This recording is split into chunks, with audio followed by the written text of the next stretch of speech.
Mais um episódio do nosso videocast também gravado para o Love the Problem. Quem está gostando, bate palminha. Aê, muito bem. Estamos aqui dessa vez em 4 pessoas que estão aqui, além de mim, Rodrigo, que sou um dos fundadores, instrutores da K21, né? Sou também consultor pela Nauer. Gosto muito de café, então quiser também pode me convidar para tomar um café. Eu quero também trazer aqui Zé Samuel e Garrido, começando por você, Zé. Se apresenta para a galera. Olá, que maravilha estar mais uma vez aqui no videocast da K21. Eu sou o José JR, sou um dos consultores da ANAL e treino da K21 e estou aqui no Paraná nesse momento aqui, então muito bom estar aqui com todo mundo. Ô, Garrido, Eu não estou onde no você se Paraná. encontra? Quem é você? Pois é. Sou um dos fundadores da K21 também, da Nauer, junto com o Toledo. E, cara, estou muito feliz de estar aqui para bater esse papo sobre um assunto que é muito importante para todo mundo que trabalha. Que assunto será esse? Não sei. Vou deixar o Samuca se apresentar e trazer o assunto. Olha só, o cara trouxe desafio para mim. Muito bom, gente. Samuca, Samuel Cavalcante, também conhecido. Sou consultor na Nauer, trainer na K21. Tenho o prazer de ser um dos sócios da K21 também. E, né, é um prazer estar aqui no podcast Love the Problem e no videocast da K21, gente. É isso aí. Então, o que que a gente vai falar mesmo? É sobre Garrido. Ah, puxou para mim de novo, sabia. É o Claro, você seguinte, acha? ó. O assunto hoje é um assunto super importante para todo mundo que trabalha, é algo que todo mundo passa, que é o seguinte: cara, nunca fica pronto. A gente nunca entrega. Por que será, hein? O que será que acontece durante ali a execução do trabalho que a gente não consegue terminar? Tá sempre tudo em andamento e nunca chega ao fim. Fenômeno estranho esse? Incomum? Que nada. Acontece todo dia com todo mundo. Acontece até com a gente aqui. Imagina. Então vamos lá. Por que será que isso acontece, hein? Toledo, e aí? Boa. Assim, claro que se a gente for pensar em várias desculpas que a gente já dá no dia a dia, algumas mais fictícias, talvez, mas outras que são realidade, né? Tem muitos motivos que a gente pode alegar. Mas, sem dúvida, a gente sabe que o maior ofensor para as coisas estarem atrasadas, essa sensação de que não sai, que não entrega, tem a ver com a quantidade de trabalho que a gente faz em paralelo. Então, a máxima que a gente vai trazer aqui, a gente vai repetir essa mesma máxima de formas diferentes, quanto mais coisa a gente faz ao mesmo tempo, mais tempo vai levar para entregá-las. Então, mas parece óbvio, só que é contra-intuitivo. Porque as pessoas pensam o contrário. Assim, não, fulano é eficiente porque ela faz várias coisas ao mesmo tempo. Cara, quanto mais coisas fizer ao mesmo tempo, mais tempo vai levar. Não é verdade, é o oposto disso. Tem várias maneiras de explicar. Cada um de nós aqui, por acaso, justamente esses 4 aqui, os 4 gostamos muito desse tema. Eu, às vezes, explico isso de maneira matemática, às vezes a gente explica isso de maneira geométrica, às vezes a gente explica isso através de exemplos do dia a dia ou exemplos do trabalho, né? Então, eu queria passar um pouquinho a palavra para o Zé, e aí também para ele trazer a impressão dele sobre esse assunto aí. Poxa, eu gosto muito desse assunto, né? Porque ele vai para a vida pessoal, vai para a empresa, quer dizer, ele encaixa em todas as áreas da nossa vida, assim, né? Porque toda vez a gente está fazendo alguma coisa, né? E eu quero trazer uma analogia muito simples para todo mundo, né? Por que as coisas demoram? Você comentou, né? Quantidade de coisa em paralelo. Então, para tangibilizar para todo mundo, assim, você está lendo um livro? Você que está vendo a gente aqui, está nos escutando, você está lendo um livro? Quantos livros você começou e não terminou? E você provavelmente já tem outro livro que você está querendo começar. Então, o que vai acontecer, basicamente, é que vai demorar um tempão para você ler todos esses livros. Ou pelo menos terminar o primeiro deles. Esse exemplo se reflete em todas as tarefas de uma empresa, da produtividade geral. A empresa precisa e deseja fazer um monte de iniciativas, um monte de coisa para ter o seu resultado de negócio, e aí gera um atraso, e um dos motivos, como o Toledo trouxe muito bem, é esse. Se a gente tem muita coisa simultaneamente, a gente tem esse problema de atrasar. um dos pontos que a gente pode fazer para resolver, porque existem outros pontos, né? A gente não vai entrar aqui, precisamos de mais tempo para falar de todos, sei lá, eu consigo talvez colocar 7, 8 pontos aí do motivo da atraso, mas esse, como o Toledo falou, é o maior ofensor. Como que a gente resolve? Contra-intuitivo, diminuindo, controlando a quantidade em paralelo que a gente faz. Então, se você está lendo 3 livros, não leia 3 livros. Fale, vou ler 2. Enquanto eu não terminar um deles, eu não começo o outro. E isso se reflete. Esse controle de quantidade de coisas que a gente faz simultaneamente, né, paralelamente, ela vai refletir diretamente no resultado da produtividade. A gente vai começar a entregar mais coisas. E é uma lógica, certo? Se a gente começar, né, meninos, estamos todo mundo aqui. Se eu escolher fazer uma coisa só e eu vou até o fim, isso está pronto, eu entrego o valor, eu começo o outro e vou. É óbvio que matematicamente, como é que é? Eu vou usar, porque essa frase eu aprendi com o Toledo, então me corrige, tá? Quando a gente limita a quantidade de coisas em paralelo em um, né, fazer uma coisa por vez é um matematicamente perfeito na vida real, né, Toledo? É assim isso que é aí. o tempo. É o limite teórico perfeito, certo? Na prática, vai depender de contexto. Estamos falando de trabalho de time, né? A gente vai chegar lá, né? Por enquanto, a gente está numa perspectiva talvez individual aqui, né? Isso. Então, Então, mas mesmo assim, você está trabalhando, por exemplo, em alguma tarefa e você teve você precisa de uma informação. Essa informação vai vir depois. Alguém vai te mandar. Você vai ficar parado esperando? Porque teoricamente matemática é perfeito, né? Porque só funciona na matemática, teoricamente. Eu vou cruzar os braços e vou ficar parado? Não, eu posso começar outra e devo começar outra coisa. Então, deixa eu fazer. Mas a dor que você, como pessoa, e também depois que a gente amplia para a empresa, é se você começar muitas coisas, começa, para e começa, o que acontece aí, finalizando a explicação do indivíduo, e a gente vai ampliar mais aqui, né? É que provavelmente a sua casa vai ficar bagunçada durante muito tempo, né? Trazendo outra analogia. É mais fácil você arrumar um cômodo, e depois você ir para outro cômodo, ou ler um livro, depois ir para outro livro, senão você vai estar tudo bagunçado. Nossa, a casa nunca fica pronta o dia inteiro, não tem um cômodo que eu possa sentar ali. E eu sofri isso nas empresas que eu trabalhei, na vida real, pessoal, e também quando eu era até criança. E aí o exemplo último que eu dou aqui, passa a palavra, eu me recordo quando em casa ia se fazer faxina, e minha mãe, e quem estava ajudando, levantava tudo, de todos os cômodos, a cadeira, não tinha espaço, não tinha lugar para ficar. Olha que coisa ruim, eu não tinha onde estudar, eu não tinha um lugar onde estar, porque eles queriam fazer tudo de uma vez, de uma única vez. E isso, como o Toledo falou, é contra-intuitivo. Você que está ouvindo, limitar a quantidade de trabalho em paralelo é contra-intuitivo. Eu acho que a gente consegue explorar aqui para que essa seja mais claro para todo mundo que, mesmo sendo contra-intuitivo, é sim a melhor coisa a fazer. É você controlar, limitar a quantidade de trabalho em paralelo. Então, deixa eu fazer 2 cômodos, deixa eu ler só 2 livros. E aí depois eu continuo. Quando eu o terminar um Garrido, deles, eu passo para outro. Fazer o um. Legal? Garrido quer falar. Tem aquela frase, né, Garrido? Eu acho que pode lançar, que eu faço até a frase de efeito lá que tem nos nossos adesivos. Como é que é a frase? Então, na verdade, eu tenho 2 frases que eu gosto muito, que é a primeira delas tem uma que eu não gosto tanto, né, que eu tenho que fazer uma adaptação nela, que é a pare de começar e comece a terminar, né? Porque só tem um problema com essa frase.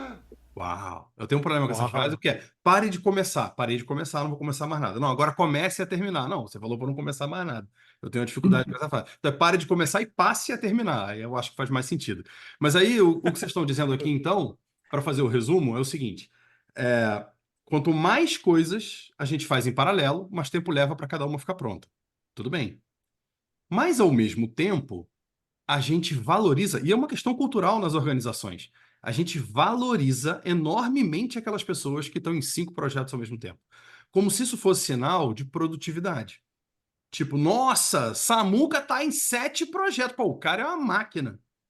É uma máquina de não entregar nada, né? Só pode ser. Porque tá fazendo tudo ao mesmo tempo, e aí leva muito mais tempo para cada coisa ficar pronta, ou seja, raramente tem algo pronto. Mas por que a gente valoriza isso culturalmente? Aí eu vou trazer a pimentinha e trazer para vocês discutirem aqui. A impressão que eu tenho é que a lógica nossa nas organizações ainda é sobre a taxa de ocupação das pessoas. Uhum. Ah, o Toledo ali está parecendo um pouco ocioso, dá mais um projeto para ele. Então, enquanto a lógica ainda é manter as pessoas ocupadas, isso vai fazer com que a gente dê a elas inúmeros projetos para elas andarem em paralelo. Só que os projetos não terminam nunca. Elas estão ocupadas, mas não estão produtivas. Então, é uma questão cultural. E aí, é cultural mesmo? Eu Eu vejo acho O Samuca vai responder bem a questão cultural e eu vou trazer aquela outra frase aqui. Vai mais uma frase de efeito, né? Que as pessoas não são idiotas, elas vão se comportar de acordo com como elas são medidas. Se você está medindo as pessoas pela ocupação delas, elas vão buscar ter vários projetos. Se você elogia, nossa, fulano tem 5 projetos, eu falo, pô, então eu vou tentar ficar com 6. E outro com 7, outro com 8. Certo? Porque é assim que as pessoas estão sendo, né, medidas. Né? Mas acho que tem uma questão cultural que leva a esse comportamento, não é isso, Samuca? sim, da minha opinião, ela é tão cultural, que está enraizado nas pessoas da execução. Imagine o seguinte, quando estamos ministrando algum treinamento, então estou ali falando de Kanban, Scrum, ou na consultoria, quando estou na consultoria também, acontece o seguinte, você fala, pessoal, existe um negócio chamado folga, que quando você consegue limitar o seu trabalho, em algum momento você vai ter folga. Essa folga, você pode usar ela para várias coisas.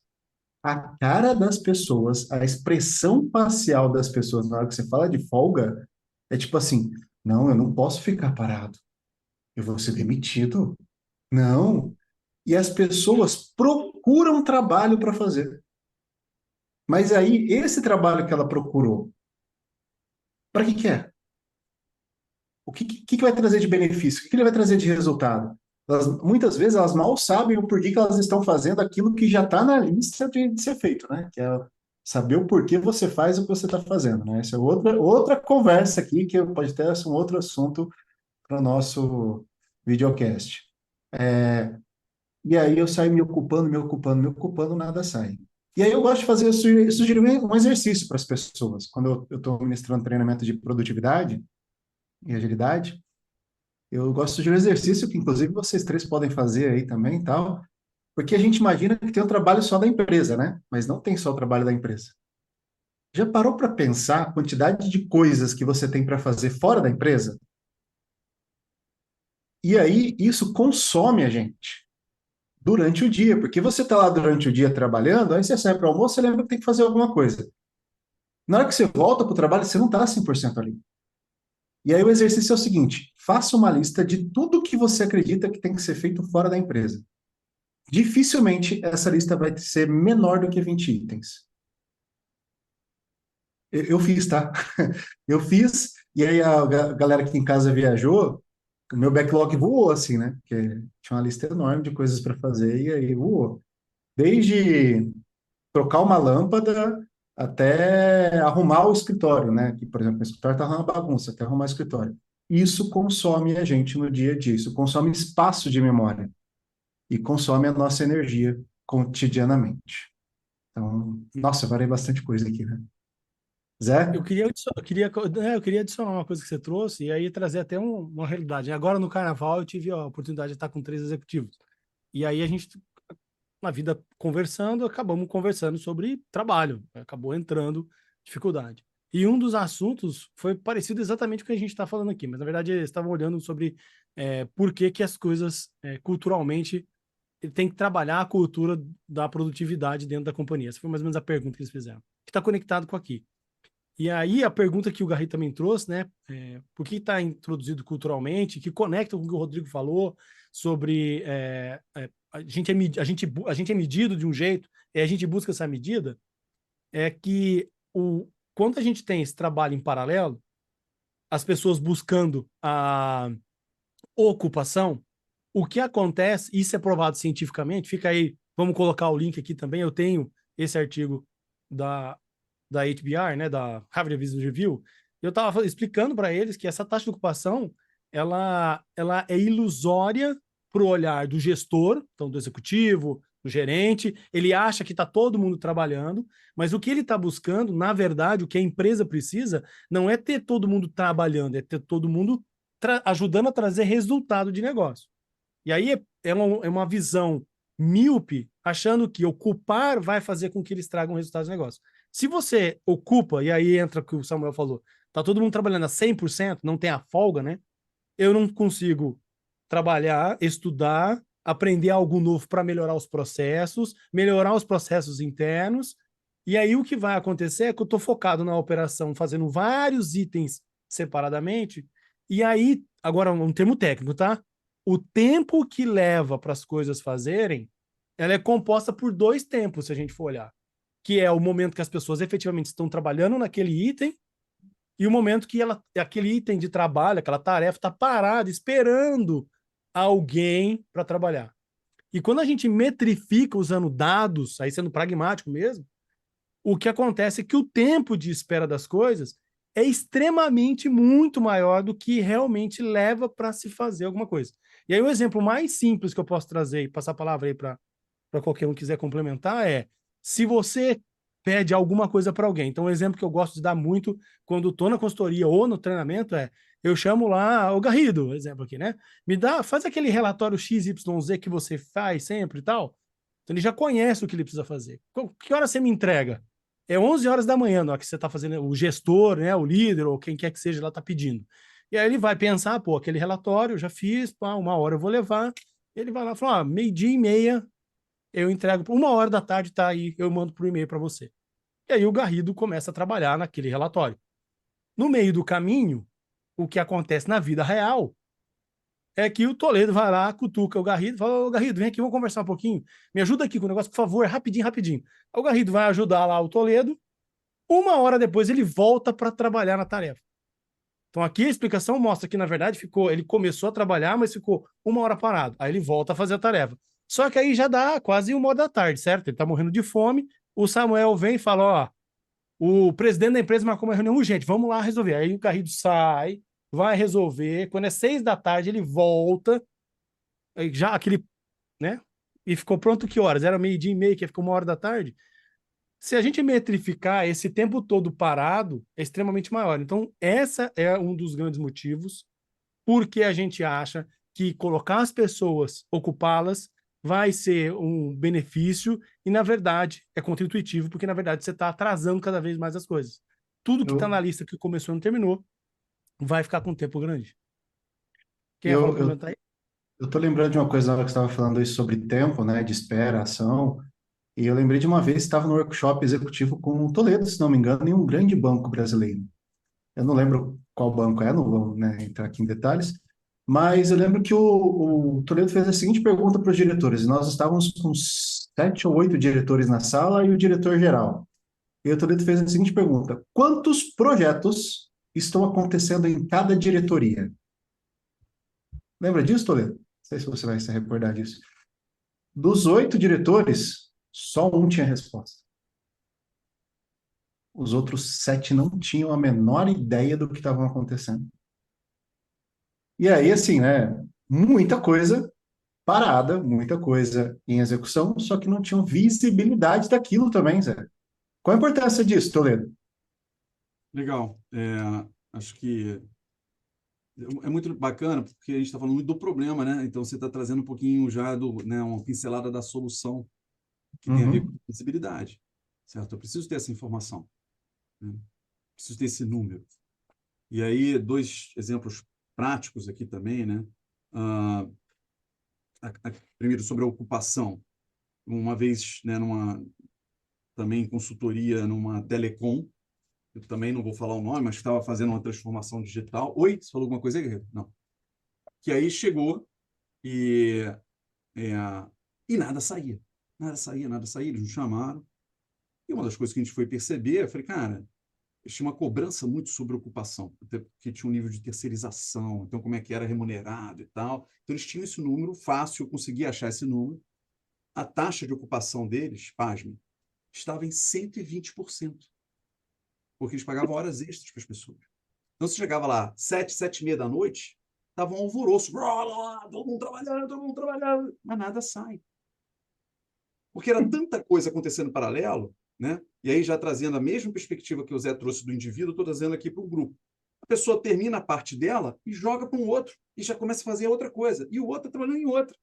Então, a espera, né, que o Zé computou ali individualmente, quando se trata de muitas pessoas, essa espera é muito maior. O que a gente chama de taxa de eficiência, que é o percentual de as pessoas de fato trabalhando sobre o tempo total, né? Lembrando que o tempo total, como o Zé falou, é o tempo trabalhando à espera. Eu com os meus números aqui, minha matemática.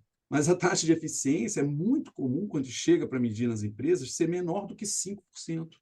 Já teve empresa que a gente mediu, deu 1%, 0,5%, porque o foco estava em deixar as pessoas ocupadas, né? E pior, às vezes a gente chega, né, como num dos determinados bancos que a gente passou, né, era uma seguradora até, né, era ligado a um banco, uma seguradora, que eles tinham 150 projetos. Eu fiz uma explicação matemática lá para os diretores, eles entenderam. Eu falei, cara, a gente conseguiu convencê-los a cortar 138 dos 150, então ficaram apenas 12, e dos 12 a gente focou só em 6.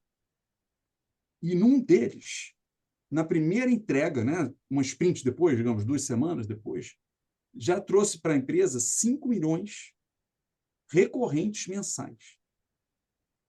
Caramba! Então, 5 vezes 12, né, Toledo? Olha o Isso, resultado de negócio aí. e durante não sei lá quantos anos.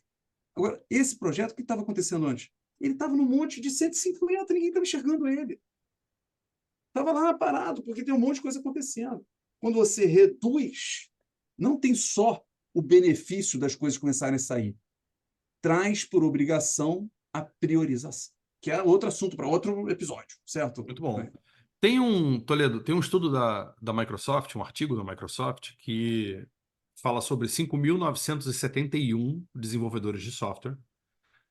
E eles fizeram uma pesquisa lá e chegaram à conclusão que apenas 13% do tempo, do dia, né, de um desenvolvedor de software é dedicado a desenvolver. Só que isso significa que a pessoa está ali na frente do teclado pensando na solução, no problema e na solução, certo? Não significa que ela está efetivamente produzindo 13% do tempo. Mas é que existem outras atividades que acabam roubando o tempo ali, de trabalhar projetos, reunião, etc. Mas o limite ali, o máximo, está em 13%. Agora, qual o percentual dentro desse pequeno universo aqui que é efetivamente da geração de valor? É o que você falou, é muito pequeno. Então é interessante porque eu vejo muita gente fazer conta assim, não, porque aí pega aqui 6 horas de cada pessoa e tal. Cara, esse número é irreal, ele não funciona. Mas as pessoas fazem conta com essas coisas. E esse negócio da taxa de ocupação é um problema muito sério. Eu acho que isso vem do chão de fábrica, né? Da ideia de você olhar uma linha de produção e falar, não, peraí, a linha de produção não pode parar, porque se a linha de produção parar, Exato. eu já trabalhei em fábrica, sei bem como é, se a linha de produção para, ninguém está produzindo nada. Então tem que manter todo mundo produzindo o tempo inteiro. Só que aí as pessoas passaram a pensar em ocupação. A consequência disso é tudo isso que vocês estão trazendo aqui. Mas eu acho que tem um negócio pior do que isso, que é a consequência de eu estar ocupado com 15 assuntos diferentes, que é o resultado que fica depois de algum tempo trabalhando assim, que é o nível de estresse das pessoas. E aí você passa a ter problemas de saúde mental, e aí N outras coisas entram na equação. Porque o que acontece com o meu computador aqui, por exemplo, se eu abro 10 aplicativos ao mesmo tempo, eles estão todos processando ao mesmo tempo, o computador fica lento. O ser humano não fica lento apenas. A gente tem outros problemas. Então, é uma lógica um tanto quanto perversa, mas é a lógica mais comum das organizações hoje em dia. E isso é um problema para a gente resolver. Você quer destravar a produtividade no ambiente de trabalho? Opa, vamos começar a limitar a quantidade de coisas que andam em paralelo. Mas aí sabe o que as pessoas falam? Mas elas dizem assim, não, mas eu tenho muita coisa para fazer. Aí entra o assunto priorização, que a gente não vai tocar aqui, porque é um outro episódio, vale um episódio só sobre por que priorizar, etc. Mas é isso, assim, a pessoa se sente mal porque ela tem um projeto só. Eu passei por isso, aí eu vou trazer um exemplo pessoal aqui. Em 2007, quando eu comecei a usar Scrum, eu era Product Owner, né? E nessa minha primeira experiência, eu lembro do meu chefe me chamar e falar assim, olha só, você ganha muito bem para ter um projeto só, vou te dar 2. Aí eu, inocentemente, achei que aquilo era um elogio. Nada, eu estava sendo espremido, né? Tira a última gota aí da laranja aí, vamos, espreme aí. E aí, 2 meses depois, meu chefe chega para mim e fala assim, ó, na verdade é o seguinte, 2 projetos é legal, mas a média da galera aqui tá em 3, então, ó, vou te dar mais um time. E um tempo depois, ele me chama de novo para um papo. Foi aí, acho que eu desenvolvi o pânico de ser chamado para tomar um café pelo chefe, né? Que é tipo, não, chama para tomar um café e tal. Eu já dou aquela tremida logo, tipo, é hoje. O cara falou assim, ó, a gente perdeu um PO do outro projeto ali, pega ele aí para você o projeto e tal. Eu fiquei com 4 times. Eu tava 100% do meu tempo ocupado, mais do que 100%, né? Chegava tarde em casa todo dia. Eu não produzi nada por 4 meses. Absolutamente nada. Não tem como produzir. Mas eu estava super ocupado. E as pessoas passaram a me elogiar. Eu passei a receber mais elogio. Tipo, pô, o Garrido, nossa, eu nunca vi uma pessoa tão comprometida. Eu não estava produzindo nada. Eu não tinha condição de produzir nada. E eu acho que esse é o mal do negócio. É o que realmente está acontecendo com as pessoas e como elas são percebidas de fora. Né? Nossa, isso é maravilhoso. Acho que tem um último tema aqui, não sei se dá tempo, e acho que pode ser até você mesmo, Garrido, que eu sei que você entende bastante, se quiser passar a bola para alguém, que é, no caso, né, como você falou, né, uma coisa é a máquina, certo? E tem toda uma questão, né, isso tudo que a gente está falando aqui, matematicamente, pode aplicar, inclusive, para produção, etc., né? Mas tem toda uma questão também do psicológico, né, que a gente já falou, do cultural, que o Samuel falou, mas tem a coisa da troca de contexto, né? E a perda, né, que é diferente de um robô. O robô que faz pizza, se você bota o robô para fazer, desculpe roubar o teu exemplo, tá, Garreto? O robô que faz um pouquinho, né, faz a massa de uma pizza, a massa da outra, a massa da outra. Molho de uma, molho de uma, molho da outra. Que vai demorar mais do que se ele faz só um, faz outro, faz outro. Ou seja, a matemática funciona para o robô ou para a pessoa. Mas tem um outro problema no trabalhador do conhecimento, é que quando ele faz múltiplas coisas, ainda tem uma outra perda, que é a troca de contexto, certo? E a troca de contexto é um problemaço, porque eu estou fazendo uma atividade aqui. Imagina, por exemplo, eu vou comprar uma passagem aérea e reservar o hotel. Eu resolvo fazer tudo ao mesmo tempo. Aí eu abro o site aqui da companhia aérea, boto lá a data de ida. Aí para, aí vou no site do hotel, boto a data de ida. Para, volto no site da companhia aérea, boto a data de volta. Cara, chega um determinado momento que eu olho e falo, peraí, onde é que eu tô? Eu já escolhi o quarto ou não escolhi o quarto? Não sei. Tô perdendo tempo. Cada vez que você troca de contexto, você para e fala, onde é que foi que eu parei mesmo? Essas micro-interrupções somadas, elas são muito relevantes no tempo total. E aí vai embora a produtividade. Estou super ocupado, mas não consigo entregar nada. Não termino nada nunca. Porque eu estou sempre correndo atrás desses pequenos prejuízos que individualmente parecem pequenos, mas quando você soma tudo ao final de um dia, você passou o dia inteiro correndo atrás de 1000 atividades, terminou nenhuma. Samuca sabe bem Posso, isso. A gente discute muito isso, né, Samuca, em aula, né? Esse é um Uhum. assunto pesado, cara, porque o que a gente mais escuta das pessoas é, quando a gente conta isso, né? A pessoa fala assim, ih, tá falando de mim. porque Engraçado, Verdade. todo né? mundo se encaixa, né? Tá todo mundo junto. Todos nós estamos nesse mar, vamos falar assim, né? Ou nesse barco, né? E eu acho que tem um ponto aqui para que é muito legal que a gente está falando de o desgaste cognitivo que a gente tem nessa troca de contexto é tão grande. E aí eu dou um alerta para você, você que está nos ouvindo ou vendo, abre o seu calendário, a sua agenda e vê quantas reuniões você tem, que agora o mundo híbrido, né, é online, então você está a um clique da próxima reunião. O que acontece é que você muda de contexto, muda de pessoas, muda o assunto, e você, ao final do dia, fica tão desgastado, tão cansado, porque o cérebro vai consumir muita energia e você não vai conseguir, ao final do dia, provavelmente, tá resolvendo e tomando decisões boas, porque você já passou de hora em hora, né? Você está trocando de contexto. Então, se atente a isso, deixe maiores espaços. E um outro ponto é que quando a gente olha a liderança, então quando a gente vai subindo os níveis da companhia, por que que um gerente de um nível muito alto, um diretor, consegue ter vários projetos, ele olhar esses vários projetos? É porque a quantidade de informação que ele coleta, na verdade, é pequenininha. Quando você vai deixando com mais detalhes, o seu cérebro vai ocupando com mais informação, que vai desgastando. Aí você não consegue ter controle de 10, 15 times, porque é muita gente, é muito contexto. Então, dá sim para você ter um contexto, você controlar mais coisas, ou mais projetos, ou mais trabalhos, mas você cada vez mais tem que ser mais macro de informação. Se você quiser descer em nível de detalhe, o nível de detalhe no processo cognitivo vai consumir mais energia. E aí é onde você não consegue ter controle de muita coisa. Então, esse é um dos problemas dessa troca cognitiva que a gente está falando, desgaste emocional. E aí, o último ponto que eu ia trazer na fábrica, né? O Garrido já trabalhou, eu já visitei muitas, né? Meu pai sempre trabalhou nisso e eu já tive presente também. Era engraçado que quando quebra uma peça de uma máquina, é um prejuízo para a empresa, ela não quer que a máquina quebre, e ela tem um tempo, então, de capacidade diminuída. Então, se a capacidade de 100% de produção, ela não usa 100% na fábrica, ela usa 80%. Porque ela usa esses 20 ou 15 para a hora da manutenção da máquina, que é mais barato ele diminuir a capacidade produtiva e fazer a manutenção do que quando quebra uma máquina. Vai demorar mais tempo, produção, prejuízo e atrasa um monte de coisa. Quando a gente leva esse pensamento para o trabalho do conhecimento, não dá para trocar, né? Se a gente quebrar, não tem peça para O trocar. burnout, é o burnout. É o burnout, exatamente. É o disease, né? A doença que hoje, por que que muita gente está sofrendo?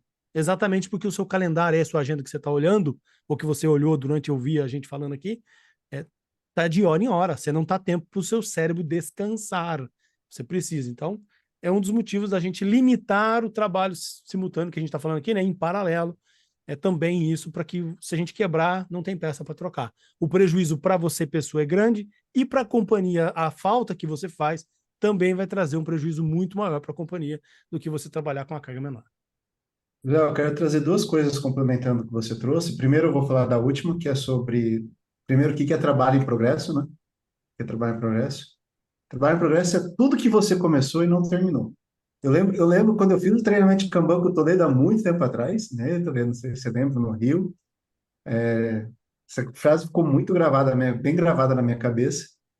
O que é o WIP? É tudo que você começou e não terminou. Isso está ocupando espaço de memória, está ocupando alguma coisa na tua cabeça aí que está te incomodando. Incomodando, não quero dizer, você vai entregar em algum momento. Desde aquele WhatsApp que você abriu de manhã e falou, vou responder no final do dia. Já está dentro do WIP.